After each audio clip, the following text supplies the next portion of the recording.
பாருங்களேங்க, நானு அன்னைக்கு ஒரு வீடியோ போட்டேனா, இந்த செல்ல வச்சு ஒரு பாட்டு பாடி வீடியோ போட்டேனா, அது என்னாச்சு அப்படின்னா, நின்னு போச்சு. செல்லு தாங்க உயிரே.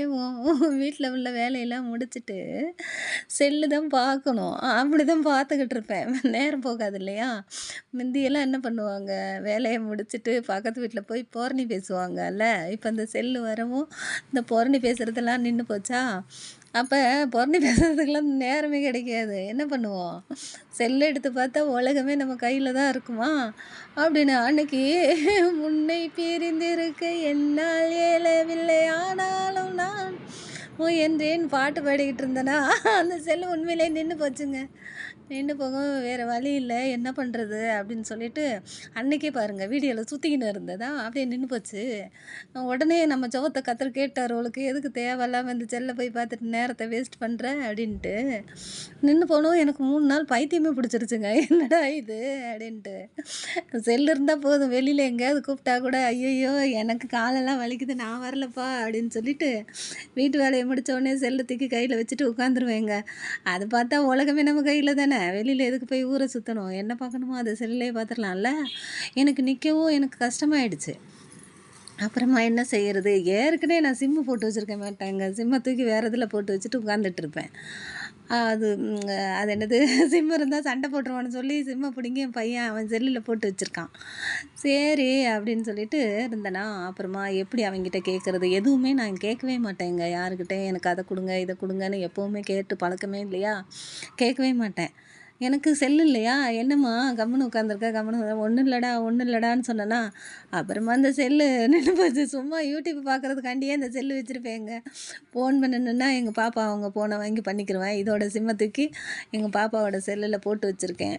சொந்தக்காரங்க கிட்டலாம் வம்பிழுத்துருவேன்னு சொல்லி புடுங்கி வச்சிருக்குதுங்க. ஒவ்வொருத்தரையா சண்டை இழுத்துருவேன்னு சொல்லி புடுங்கி வச்சுட்டு, வெறும் டம்மி செல்லு தாங்க குடுத்து வச்சிருந்தாங்க. அதுவே பாருங்க எப்படி இருக்குன்ட்டு.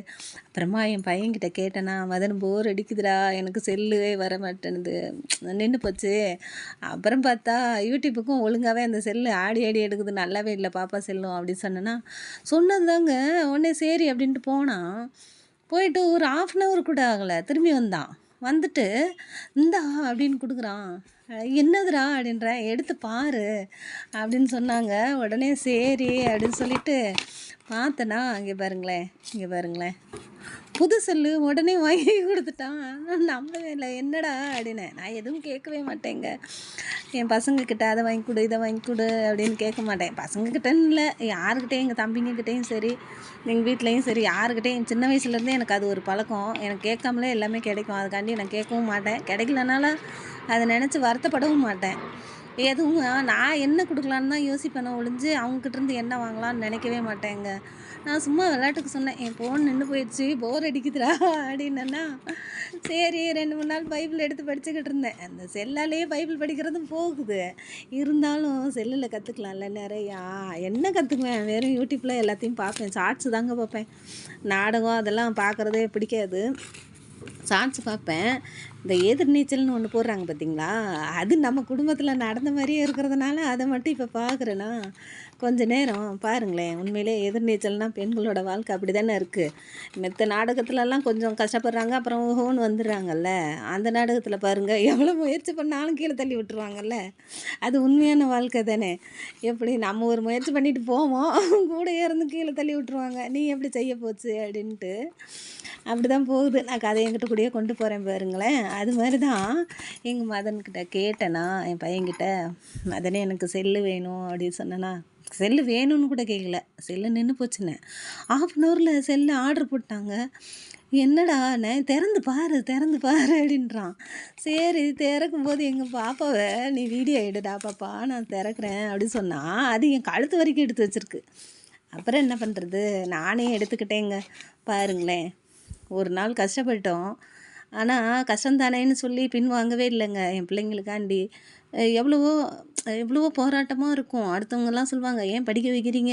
போய் மெக்கானிக் ஷாப்ல விடு, அங்க விடு, இங்க விடுன்னுவாங்க. 10வது படிச்சா போதாதா? ஊர்ல போய் கணக்கு பிள்ளை வேலைக்கு விடலாம்ல." அப்படி இப்படின்னுவாங்க. நான் எவன் பேச்சும் கேட்கவே மாட்டேன். சொந்தக்காரெல்லாம் வீட்டுக்கு வருவாங்கங்க. பிள்ளைங்கள பார்த்த உடனே, "ஏன்பா கஷ்டப்பட்டுக்கிட்டு படிக்க வச்சுக்கிட்டு இருக்கிறீங்க? ஊரோட வந்து சேர்ந்துட வேண்டியதானே அப்படின்னுவாங்க. ஆனால் நான் அது கேட்கவே மாட்டேங்க. ஏன் வந்தியா வந்த வேலையை பார்த்துட்டு போ அப்படின்னு சொல்லி, அது மாமனாராக இருந்தாலும் சரி எவனாக இருந்தாலும் சரி திட்டி விட்டுருவேன். எனக்கு என்ன தோணுதோ அதை மட்டும் தாங்க செய்வேன். அதேமாதிரி பசங்கக்கிட்டையும் இதை தான் செய்யணும்னு கட்டாயம்லாம் படுத்த மாட்டேங்க. உனக்கு என்ன பிடிச்சிருக்கோ அதை செய், உனக்கு என்ன பேச தோணுதோ அதை செய் அப்படின்னு சொல்லுவேங்க. அவங்க முயற்சியிலே விட்டுருவேன். அது சரியே தப்பு அவங்க பார்த்துக்குவாங்கல்ல, அதுக்காண்டி தப்பான வழியில் போங்கன்னு சொல்ல மாட்டேன்.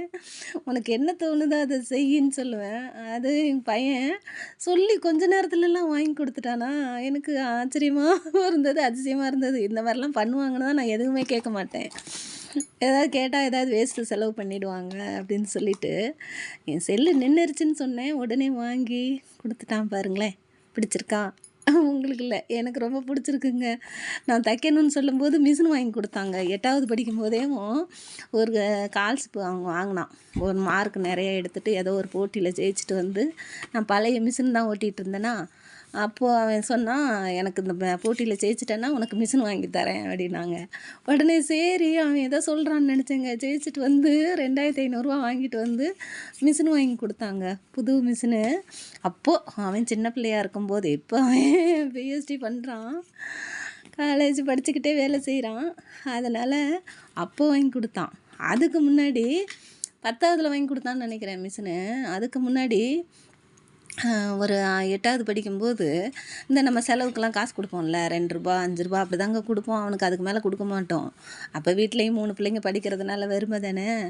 அப்போ என்ன பண்ணானுங்கங்க, அந்த கல்யாண மண்டபத்துலலாம் புடவை போட்டிருப்பாங்க பார்த்தீங்களா, ரூ. 100 புடவை. அதை எங்கள் ஸ்கூல்லேருந்து வரையில் பார்த்துட்டு வந்திருக்கான். எனக்கு புடவைன்னா ரொம்ப பிடிக்குங்க. எதை வேணாலும் விட்டு கொடுத்துருவேன், புடவையை மட்டும் விட்டு கொடுக்கவே மாட்டேன். புடவை ஏதாவது ஃபங்க்ஷன்லேயோ எதுலேயும் எனக்கு கிடைக்கல, எனக்கு தரலைன்னா அவங்க எதிரி எனக்கு.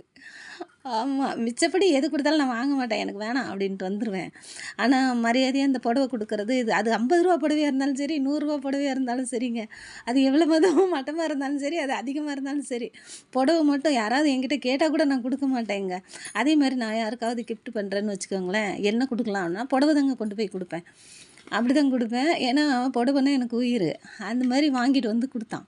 உடனே அந்த பக்கத்து வீட்டுக்காரங்களாம் சொன்னாங்க, நேற்று உங்கள் பையனை பார்த்தேன், கடையில் வந்து அவ்வளோ அளந்து பார்த்து எடுக்கிறாங்க. அந்த தள்ளுபடின்னு சொல்லி சேல்ஸ் போடுவாங்கல்ல, அதை பார்த்துட்டு வந்திருப்பான் அவளுக்கு. அந்த ரூ. 2 ரூ. 1 சேர்த்து வச்சு 2 புடவை எடுத்துகிட்டு வந்து கொடுத்தான். அப்போது 8வது படிக்கும்போது எனக்கு சந்தோஷமாக இருந்தது. இப்போ பார்த்தா செல்லு கேட்க முன்னே எல்லாத்தையும் வாங்கி கொடுப்போம். நான் தான் கேட்க மாட்டேன், எதுக்கு தேவையில்லாத செலவுன்னு. என் செல்லு நின்று போச்சுன்னு தானேங்க சொன்னேன்.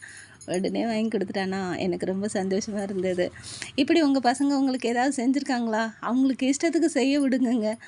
அவங்க உங்களுக்கு திருப்பி செய்வாங்க. ஏன் சண்டை சத்தம் போட்டுக்கிட்டு, கோவம்லாம் வரதான் செய்யும், திட்டி விட்ருவேன். ஆனாலும் பாருங்களேன், எனக்கு ரொம்ப பிடிச்சிருந்தது. அதுவும் இந்த கலர் பிடிச்சிருந்தது, அதுவும் வாங்கி கொடுத்தான் பாருங்களேன்.